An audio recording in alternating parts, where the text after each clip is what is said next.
Dr. Veltar pulled her breathing mask tighter as she floated through the dark corridors of the ancient space station. Her 6 legs gripped the metal walls while her compound eyes scanned for anything valuable. The Zephyrian Empire paid good money for old technology, especially human technology. Nobody talked about humans anymore. Most aliens thought they were extinct. 300 years ago, humans had fought in the Great Void Wars alongside other species against terrible monsters from dark space. Then suddenly humans just disappeared. Some said they all died. Others believed they went back to their small blue planet and gave up space travel. Either way, the galaxy had moved on without them. Veltar's team had found this research station floating in empty space near the galaxy's edge. It looked old and dead, but her scanners detected power sources deep inside. Human stations were always full of surprises. Their technology was strange and powerful even by today's standards. "Dr. Veltar, we found something," her assistant Crix called over the radio. His voice sounded excited and nervous. She pushed herself through zero gravity toward his location. The station's artificial gravity had failed long ago. Emergency lights flickered in the darkness, casting weird shadows on the walls. Human writing covered everything, but most aliens couldn't read their complex symbols. Crix floated near a large control panel covered in blinking lights. His scaled hands hovered over the buttons, afraid to touch anything. "This section still has power. The computer systems are active, but I cannot understand the language." Veltar studied the display screens. Humans used visual symbols instead of the telepathic interfaces most species preferred. She had studied human archaeology for years and could read some of their basic words. Her translator device helped with the rest. "Emergency protocol systems," she read aloud. "Warning, activation requires authorization code." "Should we try to access it?" Crix asked. Veltar hesitated. Human emergency systems were notoriously dangerous. During the Void Wars, human technology had a reputation for being unpredictable. But the potential scientific value was too great to ignore. "Run a safety scan first," she ordered. Her equipment showed no immediate threats. No radiation, no active weapons, no biological hazards. Just an old computer system waiting for someone to turn it on. Veltar began pressing buttons, trying different combinations. The screens flickered and changed, showing new information. Most of it was technical data she didn't understand. But one screen caught her attention. It showed a star map of the entire galaxy with thousands of small dots scattered across it. "What are those markers?" Crix wondered. Before Veltar could answer, her claw accidentally hit a large red button. The entire control panel erupted in flashing lights and warning sounds. Alarms screamed throughout the station. The screens filled with human text, scrolling too fast to read. "Emergency beacon activated," a mechanical voice announced in perfect galactic standard. "Species-level extinction event detected. Transmitting distress signal to all deep space assets. Protocol Omega authorized. Turn it off." Crix shouted over the noise. Veltar frantically pressed buttons, but nothing worked. The system had locked her out. Through the station's windows, she could see bright energy beams shooting into space in all directions. The beams pulsed with incredible power, sending signals across vast distances at faster-than-light speeds. "Transmission complete," the voice announced. "Message sent to 17 deep space installations. Estimated response time 4 to 7 standard years." The alarm stopped. The lights returned to normal. The station became quiet again, as if nothing had happened.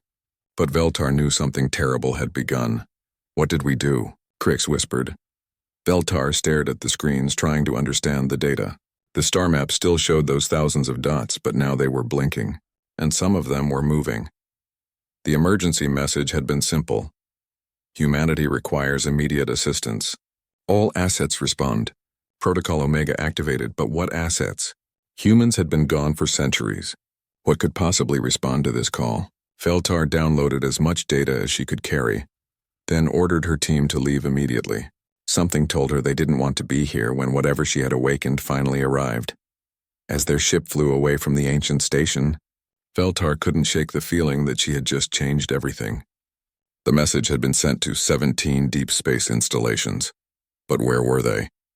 And what had been sleeping out there in the dark, waiting for someone to call them home? Back on the Zephyrian homeworld, Veltar reported her discovery to the Imperial Science Council.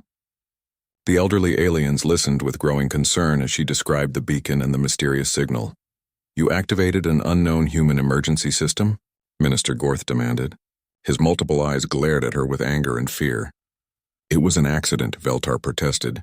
"The system activated automatically when I tried to access the computer." "What exactly was transmitted?"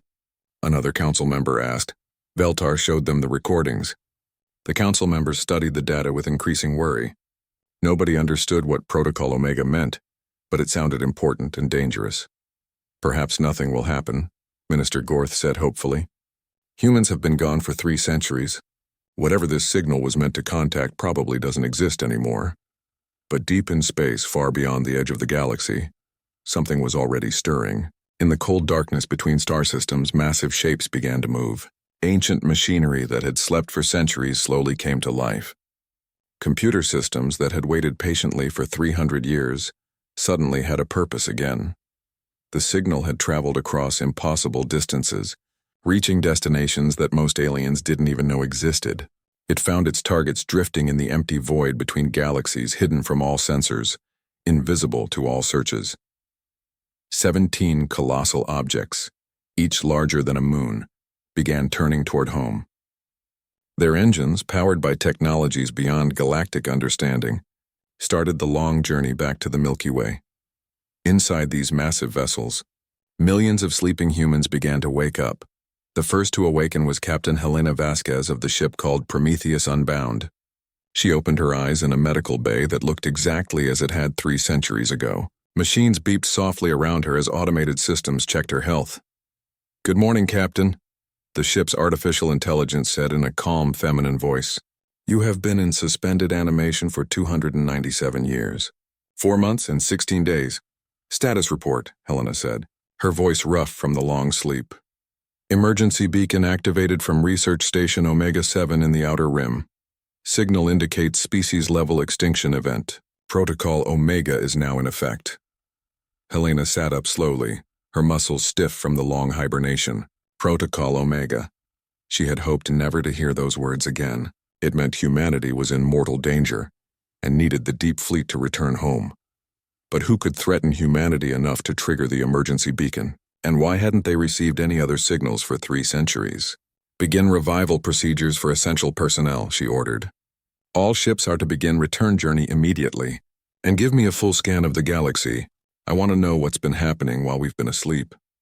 As Captain Vasquez prepared to learn about the current state of the galaxy, she had no idea that a simple archaeological accident had awakened forces that would soon remind every alien species why humans had earned their independence so long ago.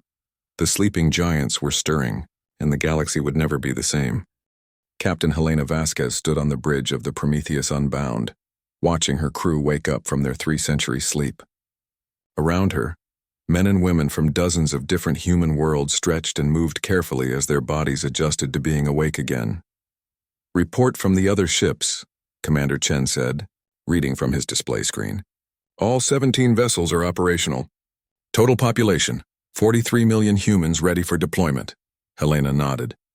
The Deep Fleet had been humanity's greatest secret during the Void Wars. 17 massive arc ships, each one a complete civilization capable of surviving independently for thousands of years. When humanity chose to leave galactic politics behind, these ships had traveled into the dark space between galaxies, waiting for the day they might be needed again. "What about our destination?" she asked. "The Milky Way galaxy has changed significantly," the ship's AI reported. "The Zephyrian Empire now controls 37% of inhabited systems. The Crystalline Consortium manages most trade routes. Humanity appears to have no political presence," Helena frowned. "What about Earth? Our colonies? Earth shows signs of alien occupation. Several monitoring stations and research facilities have been established in the solar system by various species. Most former human colonies are now controlled by other governments." The bridge fell silent. Every human aboard had family or friends who had stayed behind when the Deep Fleet departed. The thought that their homeworld was occupied by aliens filled them with a cold anger that had been sleeping for 3 centuries. "Orders, Captain," Commander Chen asked quietly. "Begin long-range reconnaissance. I want to know everything about the current political situation before we announce our presence. And send stealth probes to Earth immediately." While the Prometheus Unbound gathered intelligence, other ARC ships were also assessing the situation. The Darwin's hammer, specialized in biological warfare, sent microscopic drones to analyze the ecosystem changes on former human worlds. The Einstein's Folly, equipped with experimental physics technology, began mapping the galaxy's current space-time infrastructure. Meanwhile, back in the galaxy, the Zephyrian Empire was beginning to notice strange readings on their deep space sensors. Admiral Kresh studied the reports with growing confusion. "These gravitational signatures don't make sense," his science officer explained. "Our instruments detect objects the size of small moons moving at impossible speeds. But when we try to get visual confirmation, there's nothing there." "Sensor malfunction," Admiral Kresh decided. "Have the equipment recalibrated." But the readings continued. Worse, they were getting stronger and closer. Something was approaching the galaxy from multiple directions, traveling faster than any known technology could explain. Dr. Veltar had returned to her laboratory, trying to understand the data she had collected from the human research station. The more she studied it, the more worried she became. The signal she had accidentally triggered wasn't just a simple distress call. It contained detailed information about the current state of the galaxy, including military strengths, political boundaries, and resource distributions. Someone or something had been watching the galaxy for a very long time, collecting intelligence and waiting for the right moment to act. She discovered references to something called the Deep Fleet in the old human records. According to the files, these were special ships designed for long-term survival missions. But the descriptions made no sense. Ships that could sustain millions of people for centuries, technology that could bend space and time. It sounded like science fiction. Her research was interrupted by an emergency broadcast from the Galactic Council. Representatives from all major species were calling for an immediate assembly. Something had happened that required urgent discussion. The council meeting was held on the neutral station of Harmony Point, where delegates from across the galaxy gathered to discuss threats and opportunities. When Dr. Veltar arrived, she found the assembly hall buzzing with nervous conversation. "Order! Order!" the council chairman called out. The ancient ethereal floated above the assembly, his translucent form glowing with authority. "We face an unprecedented situation. Admiral Kresh of the Zephyrian Empire will present the evidence." Admiral Kresh activated a holographic display showing sensor readings from across the galaxy. 17 massive objects are approaching our galaxy from intergalactic space. Each one appears to be larger than our biggest space stations, moving at speeds that should be impossible. Murmurs of concern rippled through the assembly. Several species had detected similar readings, but nobody could explain what they were seeing. Could they be natural phenomena? Someone asked. "Perhaps large asteroids or comets?" "Negative," Admiral Kresh replied. "These objects are under intelligent control. They're adjusting course and speed in coordinated patterns. Someone is piloting them." Dr. Veltar felt a chill run through her body. 17 objects. The emergency beacon had mentioned 17 deep space installations. This couldn't be a coincidence. She stood up slowly. "I believe I may have information relevant to this situation." The assembly turned to look at her. Dr. Veltar had never spoken before the full council before, and she felt intimidated by the attention. "I recently discovered an ancient human research station," she began. "While investigating the facility, I accidentally activated an emergency beacon. The signal was transmitted to 17 locations in deep space." The council chamber erupted in shocked exclamations. The chairman called for silence.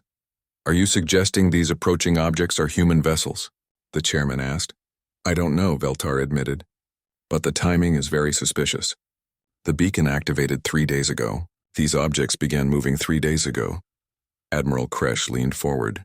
"That's impossible. Humans have been extinct for centuries. Even if some survived, they don't have technology capable of building ships that large." "Actually," Dr. Veltar said quietly, "I don't think humans were ever extinct. I think they left voluntarily." She shared the data she had collected from the research station. Ancient records spoke of humanity's role in the Void Wars not as desperate survivors, but as the species that had ultimately won the conflict. The files suggested that humans had developed technology so advanced that they chose to remove themselves from galactic politics to avoid dominating other species. "You're saying humans could have been watching us this entire time?" a delegate asked. "It's possible," Veltar replied. "The emergency beacon wasn't designed to call for help. It was designed to inform someone that humanity might be in danger." As the council debated what to do, The first ARC ship reached the galaxy's edge. The Prometheus Unbound began detailed scans of the current situation, and what Captain Vasquez discovered made her very angry. Earth was indeed occupied by multiple alien species. Monitoring stations studied human ruins and artifacts. Research facilities conducted experiments on human genetic samples. Most insulting of all, several species had established nature preserves where small groups of humans lived like animals in a zoo, studied and protected but not free. Captain, Commander Chen reported, we're detecting similar situations on 12 former human colonies. Our people are either enslaved, controlled, or treated as primitive specimens. Helena's jaw tightened. What about the distress signal? Why was the beacon activated? The signal originated from an archaeological expedition. It appears to have been accidental, so there was no real emergency. Someone was just exploring one of our old stations and triggered the alarm by mistake. That's correct, ma'am. Helena considered this information carefully. The beacon had brought them home to find their people enslaved and their worlds occupied. Whether the signal was intentional or accidental didn't matter anymore. Humanity had been gone for 3 centuries, and in their absence, other species had forgotten why humans had earned their independence in the first place. Begin Phase 1 operations, she ordered. I want detailed intelligence on every government, every military installation, and every species currently occupying human territory. And send a message to the other ships. It's time to remind the galaxy who we are. As the captain gave her orders, 17 massive shadows began to fall across the galaxy. The sleeping giants had awakened, and they were not pleased with what they found. The first sign something was wrong came when Cathera Fortress world simply vanished. Admiral Kresh stared at the empty space where the Zephyrian Empire's most powerful military installation had been just hours before. Cathera had been a massive artificial planet, bristling with weapons and protected by 3 entire fleets. Nothing in the galaxy had enough firepower to destroy something so large and well-defended. Sir, his communications officer said nervously, we're receiving a message. The main screen flickered to life, showing a simple text message in perfect galactic standard.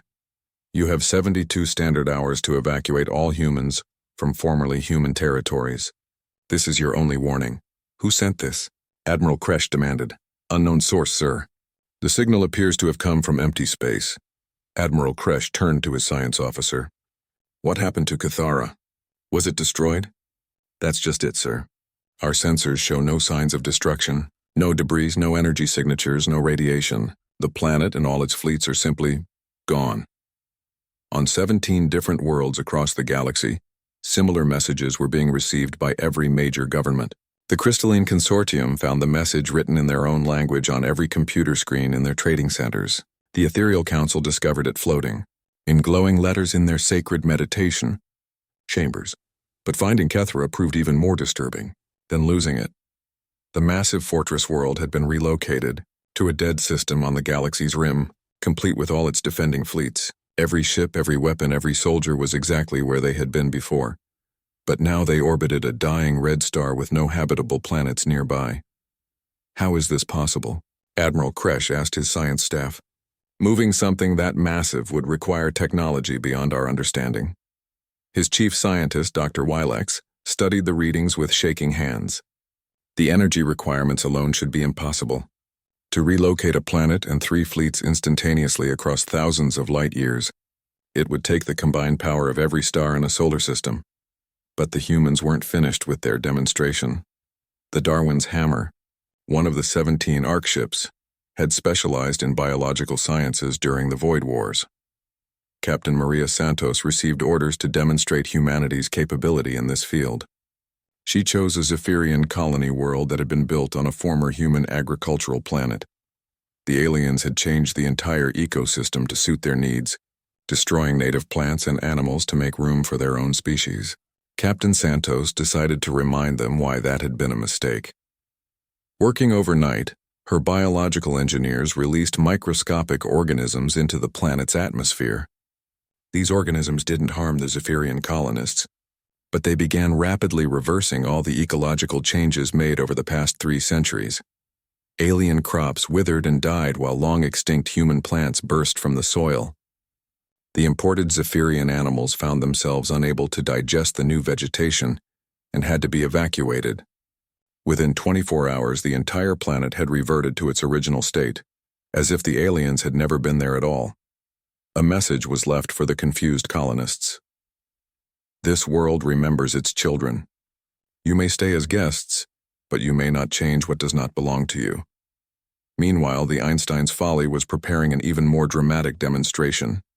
Captain David Kim had been a theoretical physicist before joining the Deep Fleet, and his ship specialized in space-time manipulation. When the Zephyrian Empire sent a massive war fleet to attack Earth, Captain Kim decided to show them the futility of their mission.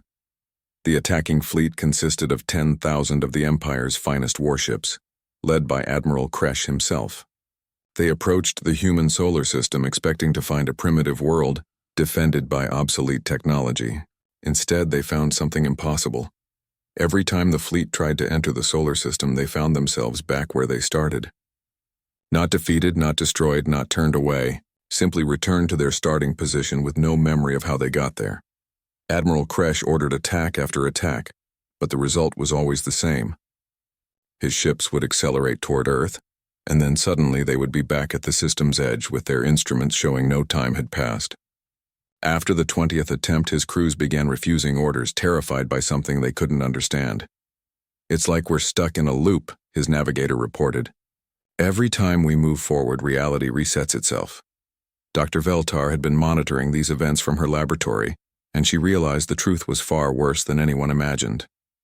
She had been studying old human scientific papers, trying to understand their technology. What she found terrified her. During the Void Wars, humans hadn't just developed advanced weapons. They had discovered how to manipulate the fundamental laws of physics. Space and time, matter and energy. Even cause and effect could be altered with the right knowledge and tools. The Ark ships weren't just powerful vessels. They were mobile laboratories containing technology that could rewrite reality itself. She requested an emergency meeting with Dr. Wielex and Admiral Kresh. When they arrived at her laboratory, she showed them her research. "We've been thinking about this wrong," she explained. "We assumed humans developed better weapons and ships. But that's not what happened. They learned to change the rules of the universe itself." "That's impossible," Admiral Kresh protested. "Is it?" Veltar asked. "How else do you explain moving a planet instantaneously, or reversing evolution on an entire world, or trapping a fleet in a temporal loop?" Dr. Wielex studied the human scientific papers with growing alarm. "These equations, they're describing principles of reality manipulation that we don't even have theories for." "Because we're not smart enough," Veltar said quietly. "Humans didn't leave the galaxy because they were defeated. They left because they became so powerful that they scared themselves." As if to prove her point, another message arrived for the Galactic Council. This time it came from someone identifying herself as Captain Helena Vasquez of the human vessel Prometheus Unbound. "Representatives of the current galactic governments," the message began. "You have 48 hours remaining to comply with our evacuation demands. We do not wish to harm anyone, but we will not allow our people to remain enslaved or our worlds to remain occupied. You have seen small demonstrations of our capabilities. Cathara was moved, not destroyed, because we do not kill unless necessary. The biological restoration of Kepler 442 was done without harming its inhabitants, because we respect life. Admiral Kresh's fleet was returned safely because we hope to avoid conflict. However, if you continue to resist, we will be forced to take more direct action. We have been patient for 3 centuries. Our patience is now exhausted." The message ended with coordinates for a meeting location in neutral space. "Come alone if you wish to discuss terms," Captain Vasquez added. "Come with weapons if you wish to test our resolve, but understand that humanity did not return to the galaxy to ask permission. We came home to reclaim what is ours." Dr. Veltar looked at Admiral Kresh and Dr. Wielex. Both military officers appeared shaken by the demonstration of human power. "What do we do?" Admiral Kresh asked. "We go to the meeting," Veltar replied. "And we hope they're feeling merciful." But as she prepared for the journey to meet the humans, Veltar couldn't shake the feeling that this was just the beginning. If humans could move planets and manipulate time, what else were they capable of? And what did they really want? Across the galaxy, 17 massive ships continued their patient approach toward human-controlled space. Inside each vessel, millions of humans prepared for whatever came next. They had slept for 3 centuries, dreaming of home. Now they were awake, and they were ready to remind the galaxy why humanity had earned its place among the stars. The sleeping giants had stirred, and the universe itself seemed to bend to their will. Dr. Veltar's hand shook as her small diplomatic vessel approached the coordinates provided by the humans. She had volunteered to make first contact, hoping her role in accidentally triggering the beacon might earn her some mercy from whatever was waiting in the darkness of space. What she found there made her question everything. She thought she knew about physics. The human ship wasn't just large, it was impossible. The Prometheus Unbound stretched for hundreds of kilometers in every direction, its surface covered in structures that seemed to shift and flow like living metal. Parts of the ship appeared to exist in different dimensions, flickering in and out of normal space. "This is Dr. Veltar of the Galactic Council," she transmitted. "I request permission to come aboard." "Permission granted," came the reply in perfect galactic standard. "Follow the guidance beam to docking bay 7. As her ship was gently pulled inside the massive vessel, Veltar saw things that shouldn't exist. Gardens that floated in midair without gravity, water that flowed upward in impossible spirals, corridors that seemed to stretch into infinity. She was met by a tall human woman in a simple blue uniform. Despite being in her 40s, the woman moved with the confidence of someone who had commanded respect for a very long time. "Dr. Veltar," the woman said, extending her hand in the human gesture of greeting. "I'm Captain Helena Vasquez. Thank you for coming." Veltar accepted the handshake nervously. Human skin felt warm and surprisingly soft. "Captain, I must apologize for triggering your emergency beacon. It was an accident." "I know," Helena replied with a slight smile. "We've reviewed the records from the research station. You were conducting legitimate archaeological research. The beacon activation wasn't your fault. It was designed to be triggered by basic access attempts." "Designed to be triggered?" Veltar asked, confused. "Dr. Veltar, that beacon was one of several hundred we left throughout the galaxy before our departure. We wanted to know when other species had advanced enough to understand our basic technology. Your discovery told us it was time to come home." Helena led her through corridors that defied understanding. The ship's interior was larger than its exterior should have allowed. Rooms existed in spaces that couldn't physically fit within the vessel's boundaries. "How is this possible?" Veltar whispered. "We learned to bend space during the Void Wars," Helena explained casually. "When you're fighting enemies that exist outside normal reality, you have to think beyond normal limitations." They entered a conference room where the table and chairs seemed to be made of solidified light. Helena gestured for Veltar to sit, then activated a holographic display showing the current state of the galaxy. "We've been monitoring galactic civilization for 3 centuries, Helena said. "We hoped that in our absence, other species would learn to cooperate and grow beyond the need for conquest and exploitation." The display showed human worlds now controlled by various alien governments. Earth appeared as a small blue dot, surrounded by monitoring stations and research facilities. "Instead," Helena continued, "we find our people enslaved, our worlds occupied, and our homeworld treated like a museum piece. This is disappointing but not surprising." "We didn't know humans still existed," Veltar protested. "Most species believed you were extinct. The worlds you abandoned were claimed legally under galactic salvage laws." "Abandoned?" Helena's expression hardened. "Dr. Veltar, we didn't abandon anything. We chose to leave galactic politics to prevent ourselves from becoming the very monsters we had fought against. But we never gave up our rights to our worlds or our people." The holographic display changed, showing detailed maps of every human settlement across the galaxy. Some were thriving under alien protection, but many showed signs of oppression and control. On Kepler 438, humans are kept in reservation camps for cultural preservation, Helena said, her voice cold. On Tau Ceti Prime, they're bred as laborers because their genetics are considered ideal for mining work. On Ross 128, they're studied like laboratory animals to understand primitive behavior patterns. Veltar felt sick as she realized the extent of what had been done to humanity in their absence. "We didn't know," she whispered. "Ignorance is not an excuse," Helena replied. "But it is a reason for mercy. That's why you're here, Dr. Veltar. We want to give the galactic community one final chance to correct these mistakes peacefully. What do you want us to do?" Helena stood and walked to a window showing the star-filled space outside. All humans currently held against their will must be freed immediately. All human worlds must be evacuated by non-human governments within 30 standard days. Earth must be completely cleared of alien installations within 72 hours. That's impossible, Veltar said. There are billions of beings living on formerly human worlds. They've built entire civilizations there. Then they should have thought of that before taking what wasn't theirs, Helena said simply. And if the galactic governments refuse? Helena turned back to face her, and Veltar saw something in the human's eyes that made her shiver. It wasn't anger or hatred. It was the cold certainty of someone who had the power to reshape reality and the willingness to use it. Then we will implement Protocol Omega Phase 3, Helena said, and the galaxy will learn why humanity chose to exile itself rather than rule through fear. What is Protocol Omega Phase 3? Instead of answering directly, Helena activated another display. This one showed technical specifications that meant nothing to Veltar, but the energy readings were astronomical. Each of our 17 ships represents a different aspect of human capability, Helena explained. The Darwin's hammer specializes in biological engineering. The Einstein's folly masters space-time manipulation.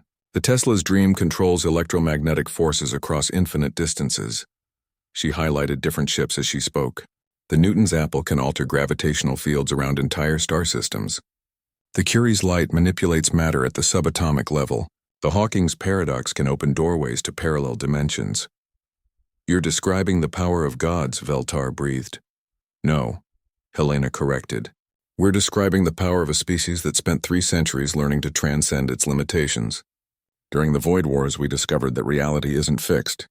It's a set of rules that can be changed if you understand the underlying principles. Veltar stared at the specifications, trying to comprehend technology that seemed more like magic. Why are you telling me this? Because we want the galaxy to understand what it's dealing with, Helena said. We're not invaders seeking conquest. We're parents coming home to find strangers living in our house and abusing our children. What happens if governments comply with your demands? Then we'll help, Helena said, her expression softening. We've learned things during our exile that could benefit every species in the galaxy. Technologies that could end scarcity, prevent war, even eliminate death itself. But first we need to know that galactic civilization is ready for such knowledge. And if they're not ready, Helena was quiet for a long moment. Then we'll make them ready. Dr. Veltar, humanity spent 3 centuries learning to master its own nature. We eliminated poverty, war, hatred, and fear from our society. We became something better than what we were. Now we're offering that same opportunity to the galaxy. But the choice must be made freely. We won't force enlightenment on anyone who isn't willing to accept it. Veltar thought about the implications of what she was hearing. Humans weren't just technologically superior. They had apparently solved the fundamental problems that plagued all civilizations. What do you need me to do? She asked. Return to the Galactic Council, Helena said. Explain what you've learned here. Give them our terms and our timeline. And Dr. Veltar, yes? Tell them that humanity remembers our friends and our enemies. We prefer to make friends. As Veltar prepared to leave, she realized she was carrying the fate of galactic civilization in her hands. The sleeping giants had awakened, and they were offering the galaxy a choice. Evolve willingly, or be evolved by force. But as her ship departed the impossible human vessel, she couldn't shake the feeling that for some species, the choice had already been made. The question now was whether they would be wise enough to make the right decision.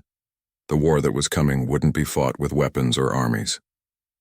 It would be a war for the very nature of reality itself, and humanity held all the cards. The Galactic Council chambers had never seen such chaos. Representatives from every major species shouted and argued as Dr. Veltar finished her report. Some demanded immediate military action against the humans. Others called for complete surrender. A few suggested trying to negotiate. Admiral Kresh slammed his fist on his podium. We cannot let these humans dictate terms to the entire galaxy. The Zephyrian Empire has never bowed to threats. Your empire already lost an entire fortress world, Dr. Wilex reminded him quietly. Perhaps it's time to consider that we're not dealing with a conventional threat. Council Chairman Orthal floated above the assembly, his ethereal form glowing with distress. The human demands are impossible to meet in the time given. Evacuating billions of beings from dozens of worlds cannot be done in 30 days. Then perhaps, Dr. Veltar said carefully, We should focus on what we can do instead of what we cannot. The arguing continued for hours. Some species were willing to comply with human demands, especially those who had been allies during the Void Wars. Others, particularly the Zephyrian Empire and their supporters, refused to be dictated to by anyone. While the council debated, the humans were not idle. On Earth, the alien research station simply vanished overnight, not destroyed, relocated to the edge of the solar system with all personnel safely transported. A message appeared on every communication device in the galaxy. Phase 3 implementation has begun. Those who choose cooperation will find us generous. Those who choose resistance will find us inevitable. The Zephyrian Empire chose resistance. Admiral Kresh gathered the largest fleet in galactic history, over 100,000 warships from dozens of allied species. If humans wanted to demonstrate their power, he would show them what the combined might of the galaxy could accomplish. The massive armada assembled at the edge of human space, bristling with every weapon technology could provide. Admiral Kresh stood on his flagship's bridge, confident that no force in the universe could stand against such overwhelming numbers. Begin the attack, he ordered. What happened next became known as the Day of Gentle Correction. As the fleet moved toward the first human world, reality began to change around them.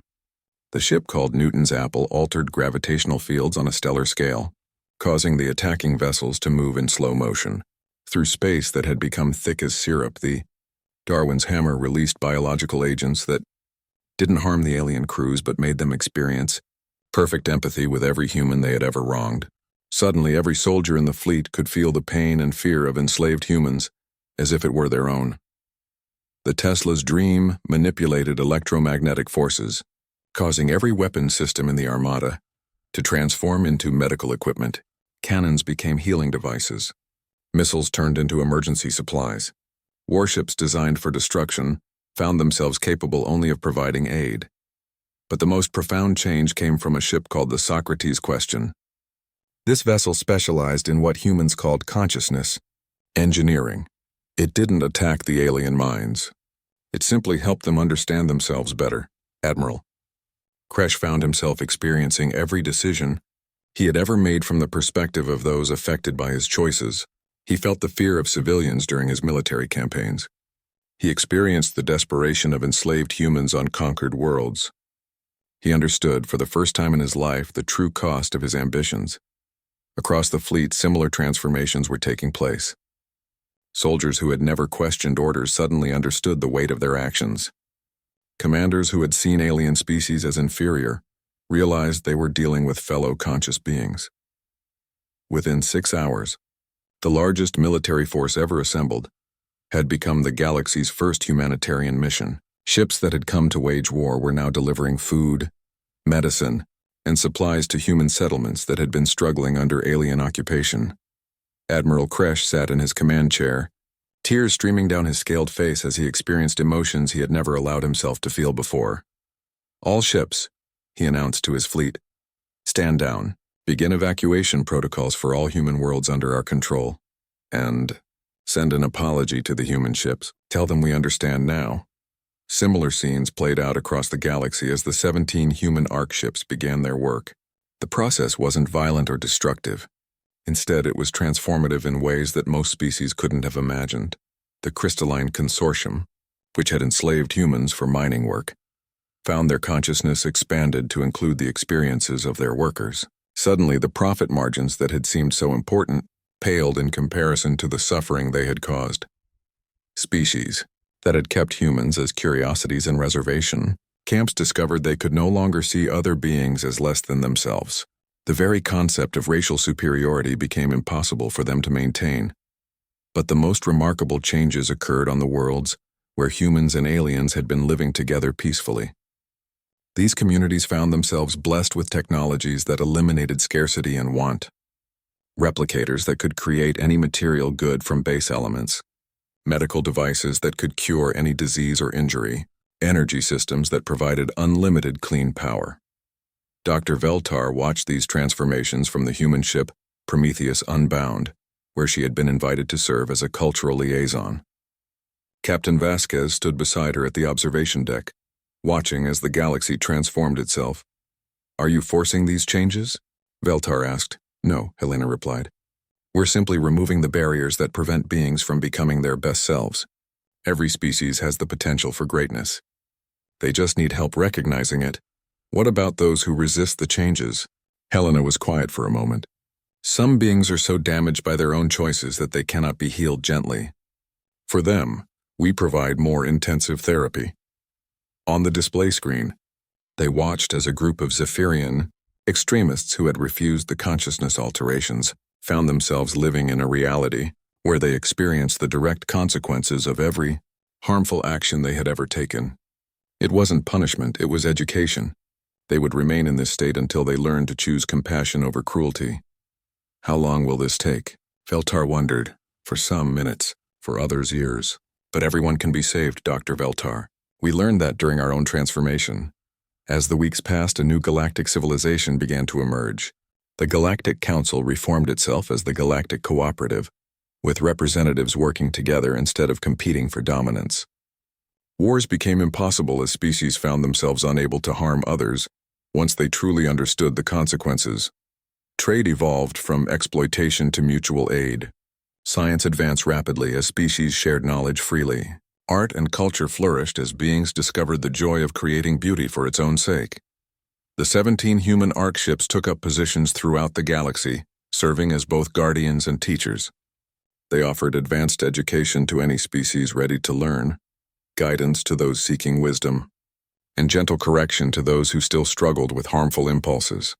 Earth became a pilgrimage site where representatives from every species came to learn about cooperation, empathy, and the responsible use of power. The blue planet that had once been occupied was now the beating heart of a galactic civilization built on understanding and mutual respect. Dr. Veltar, now serving as Earth's first alien ambassador, often reflected on the day she had accidentally triggered the beacon. What had seemed like a terrible mistake had actually been the galaxy's salvation. The sleeping giants had awakened not to conquer, but to teach. They had shown the galaxy that true power wasn't the ability to destroy, but the wisdom to create something better. And in doing so, they had fulfilled humanity's greatest dream, a universe where every being could reach its full potential, free from fear, want, and the limitations of their own worst impulses. The war was over before it had truly begun, and everyone had won.